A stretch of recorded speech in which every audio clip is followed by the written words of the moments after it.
بسم اللہ الرحمن الرحیم۔ السلام علیکم۔ اردو کہانی سینٹر میں خوش آمدید۔ سمرین کوئی حسین و جمیل لڑکی نہیں تھی۔ اس کا رنگ توی کی طرح سیاہ تھا۔ وہ ہمارے گھر آج سے 3 سال پہلے آئی تھی۔ اس نے میری اور ماں جی کی بہت خدمت کی۔ میری ماں جی زندگی کے آخری سٹیج پر تھیں جب سمرین نے بیٹی بن کر میری ماں جی کی خدمت کی تھی۔ مرتے وقت ماں جی مجھے وصیت کر گئی کہ میں سمرین سے شادی کر لوں۔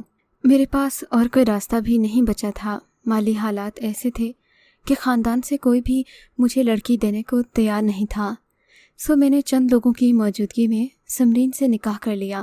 سمرین تو اس نکاح پر پھولے نہ سماتی تھی۔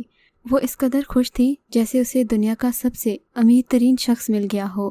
بہرحال مجھے وہ اچھی نہ لگتی تھی۔ حالات سے مجبور ہو کر کچھ اپنے فطری تقاضوں کی وجہ سے میں نے سمرین سے شادی رچا لی۔ 1 سال کے بعد میرے گھر کے مالی حالات ٹھیک ہونا شروع ہو گئے۔ مجھے کاروبار میں منافع ہونے لگا۔ ایسے میں میرے خوش آمدی رشتہ دار میرے ارد گرد جمع ہونے لگے۔ ان میں کچھ حاسد بھی تھے جو مجھے دن رات یہی احساس دلانے لگے کہ میری بیوی میرے قابل نہیں ہے۔ وہ ایک معمولی سی ان پڑھ گاؤں کی لڑکی ہے جبکہ میں پڑھا لکھا شہری لڑکا ہوں۔ مجھے اسے طلاق دے کر کسی اور سے شادی کر لینی چاہیے۔ میرے خاندان میں خوبصورت ترین لڑکیاں موجود تھیں، مگر اصل مسئلہ یہ تھا کہ ان میں سے کوئی بھی مجھ سے اس وقت شادی کرنے کو تیار نہ تھی جب میرے مالی حالات خراب تھے، سو میں نے کوئی دلچسپی نہیں دکھائی۔ لیکن کہتے ہیں کہ انسان پر باتوں کا اثر ضرور ہوتا ہے۔ گزرتے وقت کے ساتھ لوگوں کی باتیں اور کوسنے مجھے یہ احساس دلانے لگے کہ سمرین واقعی میرے جوڑ کی نہیں ہے۔ اس کا رنگ توے کی طرح سیاہ تھا جبکہ وہ گاؤں کی ان پڑھ لڑکی تھی۔ تبھی ایک دن میرے آفس میں ایک لڑکی آئی۔ یہ نوکری کے سلسلے میں آئی تھی اور انتہائی خوبصورت تھی۔ لڑکی کا نام لیلا تھا۔ میں لیلا میں دلچسپی لینے لگا۔ لیلا گوری چٹی اور لچکتی ہوئی شاخ کی مانند تر و تازہ تھی۔ اسے دیکھتے ہی میرا دل اس پر آ گیا۔ میں نے سوچا کیوں نہ میں لیلا کو اپنی زندگی میں شامل کر لوں تاکہ سمرین سے بھی جان چھوٹ جائے اور معاشرے میں سر اٹھا کر چل سکوں کہ میری بھی بیوی خوبصورت ہے۔ میں اس سب کی پلاننگ کر رہا تھا۔ اس دن میں لیلا کو لنچ پر لے کر گیا اور کھانے کے بعد میں نے اس کے سامنے مخملی ڈبیاں رکھ دی۔ یہ کیا ہے؟ لیلا نے انجان بن کر پوچھا۔ لیلا، تم تو جانتی ہو میں تم پر کتنا مہربان ہوں، تمہیں اپنی زندگی میں شامل کرنا چاہتا ہوں۔ میں نے کہا، نہیں آذر، میں جانتی ہوں تم شادی شدہ ہو اور مجھے شادی شدہ مردوں میں کوئی دلچسپی نہیں۔ اس نے یکدم ہی میرے منہ پر جیسے تمانچہ مار دیا۔ میرا دل بھج کر رہ گیا، لیکن میں برابر کوشش کر رہا تھا کہ لیلا کا دل پگھل جائے۔ بالآخر لیلا کی سالگرہ والے دن وہ موقع میرے ہاتھ آ گیا۔ میں نے لیلا کو تحفے کے طور پر بیش قیمت انگوٹھی دی تھی جسے دیکھ کر وہ بہت خوش ہوئی۔ ساتھ ہی میں نے اسے دوبارہ شادی کے لیے پروپوز کر دیا۔ اب کی بار وہ کچھ نرم پڑ گئی تھی۔ عورت کا انکار وقت کے ساتھ شاید نرم ہی پڑتا جاتا ہے، مرد اسے اپنی باتوں میں لے ہی آتا ہے۔ میں بھی خوش تھا کہ لیلا کا رویہ آج کافی مختلف تھا۔ تب وہ کچھ سوچ میں پڑ گئی۔ کہنے لگی، تم سے شادی تو کر سکتی ہوں، تم برے نہیں ہو، اچھے لگتے ہو مجھے، لیکن ایک شرط ہے میری۔ اس نے کہا، ہاں بولو، تمہارے لیے 1000 شرطیں بھی منظور ہیں۔ میں نے اس کے قدموں میں نچھاور ہوتے ہوئے کہا، اچھا ایسی بات ہے تو پھر تم اپنی بیوی کو میرے لیے طلاق دے دو، اس کے بعد میں تم سے شادی کر سکتی ہوں۔ لیلا نے کہا۔ اس کی بات سن کر میں خاموش ہو گیا۔ دیکھا، میں جانتی ہوں تم اس کلموہی کو نہیں چھوڑ سکتے، بس باتیں ہی کر سکتے ہو۔ لیلا کی بات پر میرا دل جل گیا، لیکن کیا کر سکتا تھا۔ خیر، کافی دن سوچ بچار کے بعد میں نے فیصلہ کیا کہ میں سمرین کو طلاق دے کر لیلا سے شادی کر لوں گا۔ آج میں ڈیورس پیپر تیار کر کے لایا تھا، ان پر سائن کرنا باقی تھے۔ شام کو میں تھکا ہارا گھر آیا تو سوچا آج سمرین کے ساتھ میرا آخری دن ہوگا۔ نہ جانے کیوں مجھے اس سے انسیت سی ہو گئی تھی، دل اداس ہو رہا تھا۔ خوشی اور اداسی کی ملی جلی کیفیات دے کر میں گھر کے اندر داخل ہوا۔ لیلا کہیں بھی نظر نہیں آ رہی تھی۔ میں نے اسے آوازیں دیں مگر وہ نہ بولی۔ آوازیں دیتا دیتا میں اپنے بیڈ روم تک گیا تو دیکھا لیلا بستر پر بے سود پڑی تھی، جیسے ابھی ابھی بے ہوش ہو گئی ہو۔ مجھے اسے اس حال میں دیکھ کر پریشانی ہو گئی۔ میں اپنی طلاق والی بات بھول گیا اور اسے اٹھا کر فوراً ہاسپٹل لے گیا۔ وہاں پہنچ کر ڈاکٹر نے بتایا کہ پریشانی کی کوئی بات نہیں، لیلا 2-3 دن سے اس لیے بیمار ہے کہ وہ امید سے ہے، لیکن کھانے پینے کا خیال نہیں رکھ پا رہی، اسی لیے بے ہوش ہو گئی ہے۔ آپ کو اس کا خیال رکھنا ہوگا تاکہ بچہ صحت مند پیدا ہو۔ اوف خدایا، میں اس خبر پر خوشی مناؤں یا پھر غم کروں؟ میں تو آج لیلا کو طلاق دینے والا تھا۔ اب یہ نیا مہمان۔ اب مجھے خوشی بھی ہو رہی تھی اور پچھتاوا بھی کہ یہ کام تھوڑا عرصہ پہلے ہو گیا ہوتا تو آج مجھے کشمکش کا شکار نہ ہونا پڑتا۔ ادھر لیلا بھی میرے وعدے کی سولی پر لٹکی ہوئی تھی، میں اسے کیا کہتا؟ بہرحال اب میں بچہ پیدا ہونے سے پہلے سمرین کو طلاق نہیں دے سکتا تھا۔ اب چاہے وہ کالی تھی یا گوری، میری ذمہ داری تھی اور میرے ہونے والے بچے کی ماں بننے والی تھی۔ میں اسے کیسے کچھ کہتا؟ لیکن میرا رویہ اب سمرین سے کافی حد تک بدل گیا تھا۔ میں جان بوجھ کر اس سے بے رخی برتنے لگا، حالانکہ مجھے اس سے اچھا رویہ اپنانا چاہیے تھا، لیکن میرے دماغ پر تو لیلا کا بھوت سوار تھا۔ اس سمرین والے مسئلے کی وجہ سے میں لیلا سے بھی بات نہیں کر پا رہا تھا۔ اگلے دن وہ خود ہی میرے آفس میں آ گئی، کہنے لگی کیا ہوا تمہارے دعوے کا؟ کیا بیوی کو طلاق دے دی؟ میں نے اس کے سوال پر سر جھکا لیا۔ مجھے پتا تھا تم ایسا کچھ نہیں کر سکتے۔ تب میں نے لیلا کو بتایا کہ وہ میرے بچے کی ماں بننے والی ہے۔ یہ سنتے ہی لیلا کھلکھلا کر ہنس پڑی، کہوں کا ایک جیسے طوفان آ گیا ہو۔ میں نے ناگواری سے اسے دیکھا۔ اچھا، تو اب تمہارے بچے بھی تمہاری بیوی جیسے کالے ہی ہوں گے؟ مجھے پتا تھا تمہاری قسمت میں ہی یہی لکھا ہے۔ لیلا ہنستی ہنستی باہر چلی گئی۔ اس کی بات پر میرا دل کٹ کر رہ گیا تھا۔ لیلا زندگی سے بھرپور لڑکی تھی، اسے کسی خوشی غم کا احساس نہ ہوتا، ہمیشہ مسکراتی کھلکھلاتی۔ شاید اس کی یہی عادت تھی کہ میں اس کا دیوانہ ہو گیا تھا۔ اپنے اس جرم کی خطا میں نے لیلا سے بہت معافی مانگی، اسے منایا کہ جیسے ہی 9 ماہ بعد بچہ پیدا ہوگا میں سمرین کو طلاق دے کر اس سے شادی کر لوں گا۔ لیلا اس بات پر راضی ہو گئی کیونکہ 9 مہینے گزرنا زیادہ بڑی بات نہیں تھی۔ ویسے بھی میں لیلا کو ٹھیک 1 سال سے جانتا تھا۔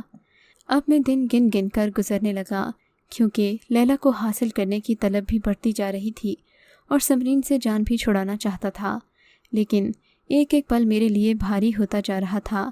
ایسے میں لیلا مجھے روزانہ کی بنیاد پر یہی طعنہ دیتی کہ تمہارے بچے بھی تمہاری طرح کالے ہوں گے۔ بتاتا چلوں کہ میرا رنگ گندمی تھا، جبکہ لیلا انتہائی خوبصورت اور دودھیا رنگت رکھنے والی لڑکی تھی۔ میری بیوی تو خیر مجھ سے بھی کالی تھی، لیکن ہمارے بچے کیسے ہوں گے یہ میں نے نہیں سوچا تھا۔ اب میں اپنی بیوی کو بھی اس بات کے طعنے دینے لگا کہ تم اپنے جیسے ہی کالے بچے پیدا کرو گی۔ اس بات پر اس کی آنکھوں میں نمی تیرنے لگتی، مگر وہ بیچاری کچھ نہ بولتی۔ جب موقع ملتا میں اسے طعنہ دیے بغیر نہ رہ پاتا۔ میری زندگی میں تلخیاں گھل گئی تھیں۔ اب میں اکثر نوٹ کرنے لگا تھا کہ لیلا میرے سامنے کم سے کم بیٹھتی ہے۔ گھر خالی خالی سا لگنے لگا، لیکن میں اس بات کی پرواہ نہ کرتا تھا۔ ایک دن شام کے وقت میں تھکا ہارا گھر لوٹا، لیلا کو آوازیں دیں لیکن لیلا کہیں نہ ملی۔ مجھے غصہ آ گیا، میں سمرین کو آوازیں دینے لگا، تبھی وہ سامنے والی سیڑھیوں سے اترتی ہوئی نظر آئی۔ تم چھت پر تھیں، وہ بھی اس وقت؟ میں نے غصے سے دھاڑتے ہوئے کہا۔ سمرین نے سر جھکا لیا، لیکن پھر یہ روز کا معمول بن گیا۔ میں جب بھی گھر آتا میری بیوی مجھے کمرے کی بجائے کہیں چھت پر ملتی یا صحن میں گھومتی ہوئی۔ مجھے اس کی یہ عادت اب بہت بری لگنے لگی تھی، اگرچہ مجھے اس کی کوئی ضرورت نہیں تھی، مگر پھر بھی اس کا یوں غائب ہونا مجھے پسند نہیں تھا۔ گزرتے دنوں کے ساتھ سمرین کے لیے چلنا پھرنا مشکل ہو رہا تھا۔ اگلے دن میں گھر آیا تو دیکھا ایک عورت بیٹھی ہوئی تھی، شاید اس نے گاؤں سے بلوائی تھی تاکہ وہ اس کا خیال رکھ سکے۔ وہ عورت کافی خوبصورت تھی، یوں کہہ لے کہ اس کا رنگ 14ویں کے چاند کی مانند تھا۔ وہ دن اور سمرین رات کی مانند لگ رہی تھی۔ عورت کی عمر تقریباً 50 سال ہوگی۔ میں نے بعد میں سمرین سے پوچھا یہ کون ہیں؟ کہنے لگی رشتے میں میری خالہ ہیں، لیکن میں انہیں ماں جی کہتی ہوں۔ انہوں نے میرا بڑا خیال رکھا ہے، اسی لیے میں نے بلایا ہے تاکہ یہ میری مدد کر سکیں۔ سمرین کے معاملات میں مجھے کوئی دلچسپی نہیں تھی، میں بس 9 مہینے پورے ہونے کا انتظار کر رہا تھا۔ دن گزرنے لگے اور سمرین کی خالہ نے گھر کا انتظام سنبھال لیا۔ میں نے دیکھا وہ بڑی مہارت سے کام کرتی تھیں، ان کے ہاتھ میں بھی سمرین جیسا ہی ذائقہ تھا، لیکن میں حیران ہوتا کہ خالہ اتنی گوری اور بھانجی اتنی کالی کلوٹی، آخر چکر کیا ہے؟ میں یہ بات سمجھ نہیں پاتا تھا۔ خیر وہ دن بھی آ گیا جب سمرین نے ایک گول مٹول اور خوبصورت بچے کو جنم دیا۔ میں نے بچے کو پہلے پہل تو دیکھنا بھی گوارا نہیں کیا، میرا خیال تھا وہ سمرین کی طرح ہی کالا کلوٹا ہوگا، لیکن جب میں نے اسے دیکھا تو وہ 14ویں کے چاند کی مانند سرخ و سفید تھا۔ اسے دیکھ کر میں حیران رہ گیا، اتنا گورا اور خوبصورت رنگ تو میرے خاندان میں بھی کسی کا نہ تھا، خود میری گندمی رنگت تھی، جبکہ سمرین تو انتہائی کالی اور بدصورت تھی۔ اس کی کوکھ سے اتنا خوبصورت بچہ، یہ کیسے ممکن ہے؟ میں سوچنے لگا۔ سوچ کر میں پاگل ہو رہا تھا۔ اگلے دن میں نے لیلا کو یہ بات بتائی، اسے بچے کی تصویر دکھائی تو اس نے کچھ اور ہی بات کہہ دی، جس نے میرے سوچنے کا رخ بدل دیا۔ کہنے لگی، یہ کہیں سے تمہارا یا تمہاری بیوی کا بچہ نہیں لگتا، آج کل تو کیا کیا نہیں ہوتا، اب تم اسے جلدی فارغ کرو۔ لیلا کی بات نے میرے اندر خطرے کی گھنٹی بجا دی۔ میں اپنی بیوی سمرین کو اتنی آسانی سے نہیں چھوڑ سکتا تھا، بنا کسی حساب کتاب کے۔ تب میں نے سمرین سے پوچھا، سچ بتا دو سمرین، اس بچے کی حقیقت کیا ہے؟ میری بات پر سمرین رونے لگی۔ آپ کو میرے کردار پر شک ہے؟ مانا کہ میرا چہرہ اچھا نہیں، مگر میرا کردار پانی کی طرح صاف اور شفاف ہے۔ اس کے لہجے میں مضبوطی تھی، مگر مجھے اس پر یقین نہیں تھا۔ ادھر لیلا کا دباؤ بڑھتا جا رہا تھا کہ میں جلدی سے سمرین کو طلاق دے کر اپنی زندگی سے نکال دوں، مگر میں اس معاملے کو حل کیے بنا سمرین کو جانے نہیں دینا چاہتا تھا۔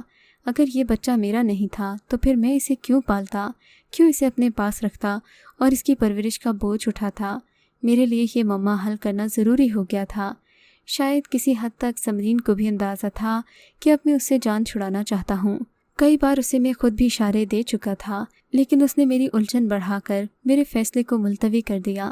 کچھ دن کے بعد میرے گھر میں ایک دعوت ہوئی جس میں میرے قریبی دوست آئے۔ دوستوں نے مجھے بہت مبارکباد دی، میرے بچے کو سلامی بھی دی، لیکن جو بھی بچے کو دیکھتا وہ حیرت سے انگلیاں منہ میں داب لیتا۔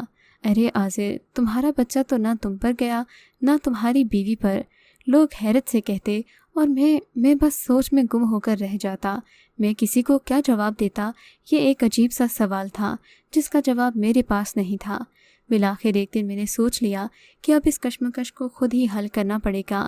اگر سمرین نہیں بتاتی تو نہ بتائے، میرے دل میں جو آتا ہے وہ یقیناً سچ ہے، مجھے اسی کی بنا پر فیصلہ کرنا ہوگا۔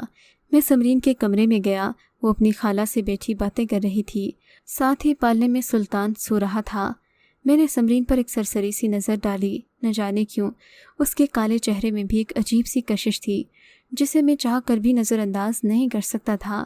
یہ الگ بات تھی، معاشرے کا معیار قائم رکھنے کے لیے میں لیلا سے شادی کرنا تو چاہتا تھا، مگر اس لحاظ سے سمرین میں کوئی برائی نہیں تھی، وہ ایک پرکشش خاتون تھی۔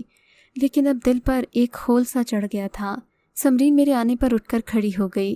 تب میں نے اسے کہا، سمرین، تم اس بچے کے بارے میں مجھے کچھ نہیں بتاتی۔ میں نے فیصلہ کیا ہے کہ میں تمہیں اپنی زندگی سے نکال رہا ہوں۔ میں ہوش و حواس میں، اس سے پہلے کہ میں اسے کچھ اور کہتا، اس نے آگے بڑھ کر میرے منہ پر ہاتھ رکھ لیا اور میرے پاؤں میں گر گئی۔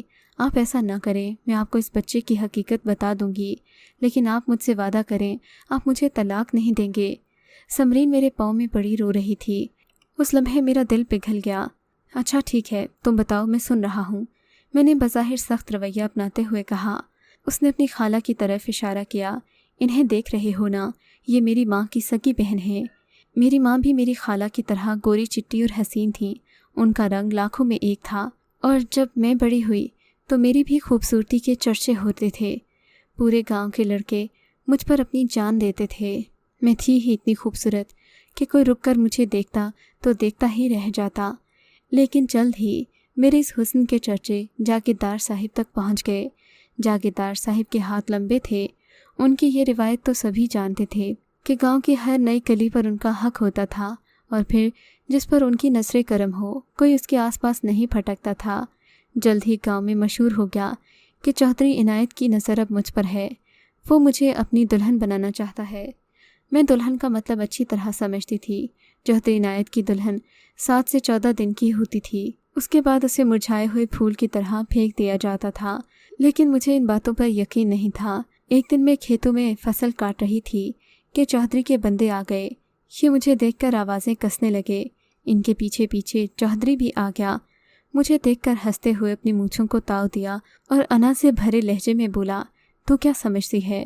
تو کس کھیت کی مولی ہے میری جان؟ آج نہیں تو کل تجھے میرے پاس ہی آنا ہوگا۔ چودھری کی گھٹیا باتیں سن کر میرا سر گھوم گیا۔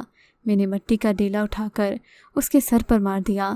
چودھری تو جیسے غصے سے پاگل ہو گیا، گالیاں بکنے لگا، بولا، میں تجھے چھوڑوں گا نہیں۔ پہلے مجھے اپنے کچھ معاملات درست ہونے کا انتظار تھا، لیکن اب تجھے ہفتے کے اندر دلہن بنا کر لے جاؤں گا۔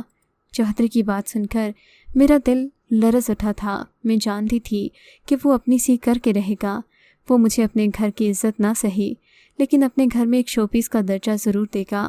میں نے یہ بات اماں کو بتائی، لیکن وہ بھی اسی گاؤں کی عورت تھیں اور شاید مجھ سے زیادہ بے بس تھیں۔ میں نے انہیں بتایا کہ چودھری نے مجھ سے کیا بات کہی ہے اور شاید وہ جلد ہی ہمارے گھر مجھے مانگنے آ جائے۔ ماں جانتی تھی کہ ایسا ہی ہوگا، لیکن ہم سب بے بس تھے۔ بابا کو یہ بات پتہ چلی تو انہیں دل کا دورہ پڑ گیا۔ حالات اور مشکل ہو گئے تھے۔ میں گھر میں نظر بند کر دی گئی، لیکن یہ چار دیواری ہماری محافظ نہ تھی۔ میں دن رات سوچتی کہ ایسا کیا ہو جائے کہ چودھری کا دل مجھ سے پھر جائے۔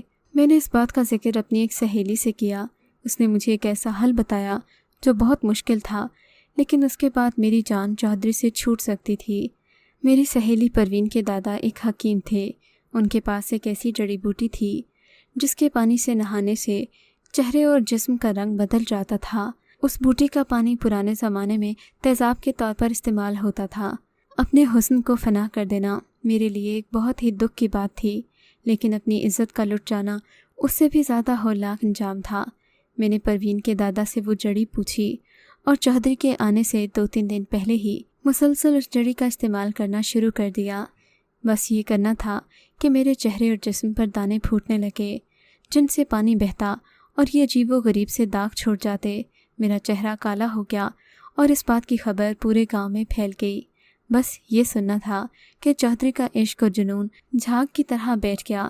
اس نے میرا تعاقب کرنا چھوڑ دیا۔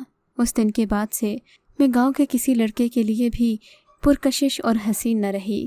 میں اماں ابا کے لیے کچھ کرنا چاہتی تھی۔ میرا کالا رنگ میری ڈھال بن گیا۔ ابا اس دنیا سے چل بسے تھے۔ تب میں نے اماں کا ہاتھ بٹانے کی خاطر بنگلو پر کام کرنے کی حامی بھر لی۔ ہمارے گاؤں سے ایک عورت آتی تھی جو گاؤں کی لڑکیوں کو شہر میں کام دلواتی تھی۔ اسی کے توسط سے مجھے بھی آپ کے گھر میں کام ملا، اور پھر نہ جانے کیسے آپ کا دل پھر گیا۔ آپ نے مجھ سے شادی کر لی۔ میں جانتی تھی آپ ایک نہ ایک دن مجھ سے نفرت کریں گے۔ چودھری نے بھی تو ایسا ہی کیا تھا۔ یہ دنیاوی حسن کچھ نہیں ہے۔ حسن سے محبت کرنے والے انسان کبھی بھی وفا نہیں کرتے۔ بس میں جان گئی ہوں آپ کا دل بھی مجھ سے اٹھ گیا ہے۔ مجھے اس کی کوئی پرواہ نہیں، لیکن مجھ سے اپنا نام مت چھینیے۔ یہ اولاد آپ ہی کی ہے۔ آپ چاہیں تو دوسری شادی کر لیں، مجھے کوئی غم نہیں، لیکن خدا را مجھے اس گھر سے مت نکالیں۔ میں نوکرانی بن کر رہ لوں گی۔ سمرین کی باتوں نے مجھے دہلا کر رکھ دیا۔ کتنے اعلیٰ کردار کی مالک لڑکی تھی سمرین، جس نے اپنی زندگی اپنی عزت بچانے کی خاطر اپنی خوبصورتی کو ہمیشہ کے لیے کھو دیا۔ ایک پل کو مجھے لگا کہ سمرین سے زیادہ حسین اس دنیا میں کوئی نہیں۔ لیلا کا میک اپ سے لتھڑا چہرہ، اس کے ناز و ادائیں اس کے کردار کی گندگی کا پتہ دیتے تھے۔ وہ گندے تالاب میں کھلا وہ پھول تھی جس کی چاہ تو کی جا سکتی تھی، لیکن اپنی زندگی میں شامل نہیں کیا جا سکتا تھا، کیونکہ وہ اپنی اصل کبھی نہیں بھولتا۔ جبکہ سمرین کی روح میں پاکیزگی تھی، شرافت تھی، نور تھا۔ میں نے ہمیشہ کے لیے سمرین کا انتخاب کر لیا ہے۔ دل اب بھی کبھی کبھی لیلا کی جانب مائل ہوتا ہے، لیکن میں سمرین جیسی عورت کو کبھی دھوکہ نہیں دے سکتا۔